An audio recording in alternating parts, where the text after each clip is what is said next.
السلام عليكم ورحمة الله وبركاته. geeridu waa fallaar dilaa ah mana jirta meel looga baxsanayo looga ordaayo inagoo dhanna waynu wada geeriyoonaynaa midaasina shaki ma lahan noloshaada noolow adigoo ilaahay ka baqaya una dhawow xagga rabbiga waayo meel loo dhowaada waxaa ugu wanaagsan xagga allaah haddii aad dembi gasho toobakeen haddii aad qalad samayso qaladkaaga sax haddii aad xumaan samaysana dembi dhaaf la imow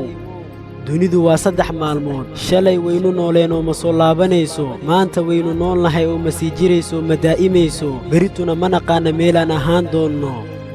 iska cafi iskana saamax qalqigana u daa khaaliqoodii yacni ilaaha qalqay u daa maxaa yeelay innagoo dhan waynu wada geeriyoonaynaaye